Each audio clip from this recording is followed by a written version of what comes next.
Then there's the educational sales. Well, that's only used for the 92% that are not looking for a chiropractor but have a problem. And then when we do use it, we're going to start with the highest trust category because that's the first place everybody looks. So we're going to start with spouse. Then we're going to go to kids. Then we're going to go to mother, father, brother, sister. See, that's where we're going to go with educational sales. Then we're going to pay attention to their age. It's going to matter if they're 0 to 6 years old. It's going to matter if they're 6 years old to 18, 18 to 30, 30 to 50, 50 to 65. It's going to matter. When I see those different categories, these things register with me. I'm not going to be naive about this. Then I'm going to pay attention to the gender, especially with referrals. There's some referrals, like I told you, that, I got a strong male, and I've got a passive female that's over 30 years old. I got a new patient. It's the source of getting it, either directly, which won't be as effective, spouse day 4 will, new patient orientation will, or I'm just going to do direct marketing right to them. But that's going to be, again, that's as easy as it gets. And it's the best quality. These are the people that are easy to put through your patient education system. These are the people that already trust you to a certain degree. They already believe what you're saying. You don't have to overcome all these cold call terrible patients that cost a lot.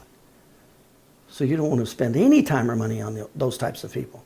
But that's what most chiropractors do because they don't know any of this. So they'll hire an agency and they'll spend money on advertising. They'll even do name recognition advertising. That's when you know you really have somebody who's ignorant. Either they are or their agency is. These are the factors that make the difference. This is what you can do right or wrong. And you can see, you can go wrong fast. You can get 9 out of 10 of these right. You miss gateways, it's over. You miss geographic radius, it's over. You miss psychographic barriers, it's over. So it doesn't matter how good your educational sales is, your advertising, your direct response, but it doesn't matter if you violate some of these. So that's the first thing you have to get right. You got to be in the right lake fishing. Put yourself in the right lake where all the fish are. That's called a target market. And then which system I'll use will depend on if it's an 8%er or if it's a 92%er. Am I going to use advertising or educational sales? What type of advertising? Direct response. Well, how does that work? Okay. Then I want to use the campaign. See?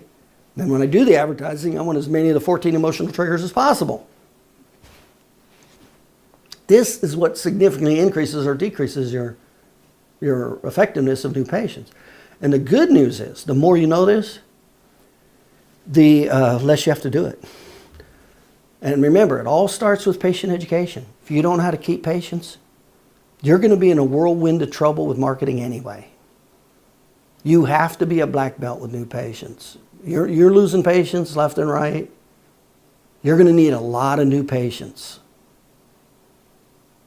And it's a hell of a lot harder to get new patients than to keep them.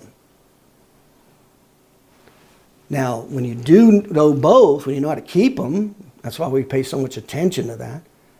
I don't need a whole lot of new patients at all to maximize my time for money. Then I'm going to use the most effective type of marketing in all these categories, and I don't need many at all. I may only need 5 or 10. And I've maxed myself out because I've got good patient retention.